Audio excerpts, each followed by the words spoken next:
E aí, mestre doutor Antônio, doutor Toninho, quais são as principais cardiopatias que afligem aí o pessoal, que faz com que esse pessoal lhe procure com tanta aflição, com tanta esperança em ver o problema sanado? Diz aí pra gente, fala aí pra gente. Solta o Primeiramente, verbo, Vitor, garoto. boa noite, né, a todos que estão falando boa noite, porque o programa está sendo gravado à noite, mas para você pode ser qualquer horário. Primeiro, parabenizar, porque eu acho que eu sempre gostei de divulgar conhecimento e nada melhor do que as redes sociais, né?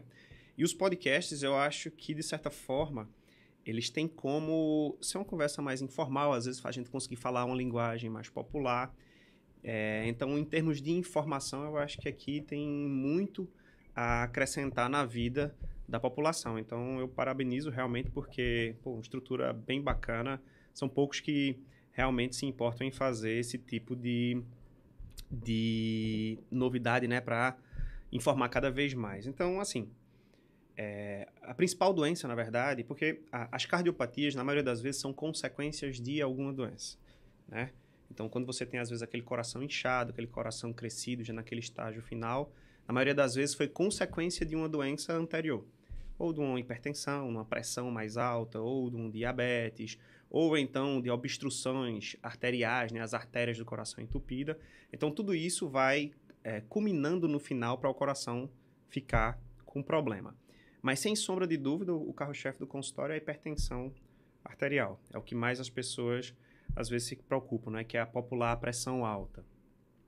E a pressão alta nada mais é do que uma pressão maior ou igual do que 140/90, quando você afere naquele aparelhinho que a gente chama popularmente de tensiômetro, né? Que tem os digitais, né? E tem o manual. Então, basicamente, o carro-chefe realmente é a hipertensão arterial. É o 14/8 que o pessoal diz, né?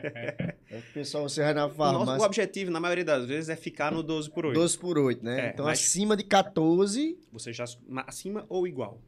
Mas, Se Toninho, bater igual, pode ser, a gente considera como hipertenso isso já. varia de cada pessoa, né? Que eu vejo pacientes que têm uma pressão 120/80, 12/8, só que no dia a dia a pressão dele é um pouco mais baixa, quando chega a 12/8, estão com dor de cabeça, suando frio. Isso às vezes pode acontecer, tá? Obviamente que tudo isso é uma média. E por que que se chegou a esse valor, né? Porque isso não é um valor cabalístico que alguém chegou e disse, não, agora é 14/9 e prio. É porque a gente já sabe, na verdade, pressões acima de 12/8, elas já levam a um risco aumentado de você ter infarto e AVC. Só que acima de 14/9 ou igual, esse risco é maior.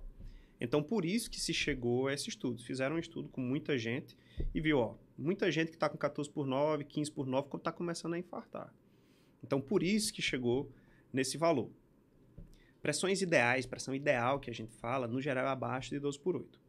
Existem pessoas realmente que têm uma tendência à pressão baixa, que em determinados momentos, quando sobe um pouquinho a mais, então elas, às vezes, não é nem que o sintoma é da pressão, mas às vezes a pressão sobe por causa de um sintoma, entendeu? A gente tem que, às vezes, tentar definir qual é a causa e quem começou primeiro, quem nasceu primeiro, o ovo ou a galinha. Na maioria das vezes, pressão alta não dá sintoma, em 95% das vezes.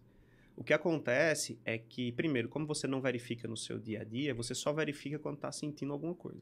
Quando tá lascado, o cabo vai ver o que é. E aí, quando está com dor de cabeça, alguma coisa, a pressão vai estar alta. Mas se verificasse sem estar com a dor de cabeça, provavelmente ela estaria alta da mesma forma. Entendeu? Então, as pessoas confundem muito essa questão do sintoma na hipertensão. Para a gente dizer que uma dor de cabeça ou um sintoma é propriamente dita da pressão alta, aí tem que ser pressões extremamente altas. Entendeu? Normalmente acima de 180 ou a mínima acima de 120. Na maioria das vezes é o contrário. O sintoma, a dor, é que está fazendo aumentar a pressão. E isso às vezes é difícil da população entender, da pessoa entender, porque ela sempre correlaciona. É muito comum no consultório dizer, doutor, eu sei quando minha pressão está alta. Aí às vezes eu vou lá, verifico, aí tu está sentindo alguma coisa? Aí ele, não, tô não, porque tua pressão está em 17. Mas não tô sentindo nada, doutor. Justamente, porque não dá sintoma. Tá? Esse é o problema.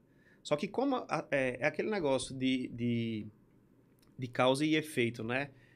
Como ele está sentindo aquilo, né? Ele bota a culpa em alguma coisa. Como ele afere a pressão e está mais alta, ele correlaciona que aquilo é a pressão. Mas na maioria das vezes não é. Por isso que a gente recomenda que qualquer adulto jovem verifique a pressão de vez em quando.